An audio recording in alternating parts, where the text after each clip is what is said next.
This is a Boeing 737 operated by Hainan Airlines. It's just flown a purportedly domestic flight from Haikou, a city on the Chinese island of Hainan, to a place that can't even be named without eliciting controversy. In English, this is Woody Island, in Chinese, it's Yongqingdao, in Vietnamese, it's Dao Phu Lam, but to all, it's the epicenter of one of the most persistent territorial standoffs on Earth. A short drive away from the airport is this, the island's oversized city hall, far eclipsing what is justified by its population, but rather justified by the fact that this is not a city in the traditional sense, but a Chinese prefecture-level city. That's because the South China Sea islands that the preeminent power claim are simultaneously claimed and held by the Philippines, Vietnam, Taiwan, Malaysia, and Brunei, while the entire world has a vested interest in keeping the maritime passages through the area open and international. China, meanwhile, asserts that Sancha City, headquartered on Woody Island, is an integral part of its territory and that this is a true city like any other.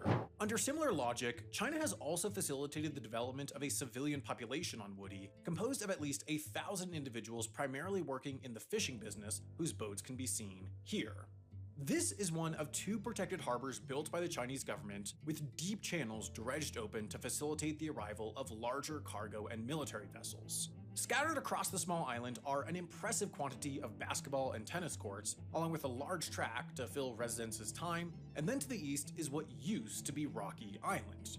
On it is what's believed to be a signals intelligence station, built specifically there due to the smaller island's higher elevation, while this road used to be the over-ocean causeway connecting it to Woody, but in 2017 the Chinese created artificial land to connect the 2 islands together and expand the overall unit as its South China Sea presence expanded. China Sea sits at the center of many of the world's busiest cargo ports: Singapore, Kuala Lumpur, Ho Chi Minh City, Guangzhou, Shenzhen, Hong Kong, Taipei, Manila, and the countries that host these ports crucially rely on the ability to export goods in a reliable and inexpensive manner.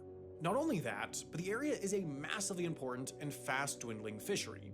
12.5% of all the world's catch comes from the sea, despite only representing 2.5% of the Earth's surface. And finally, there's talk of oil. While largely unexploited, oil fields summing up to 3.6 billion barrels have already been charted, with billions more believed as yet undiscovered. So, as much as the navigation routes, fish stocks, and oil supplies are attractive as resources for each of the 6 nations to own, they're each perhaps even more threatened by a scenario where another nation is able to assert sovereignty over the area and cut off access.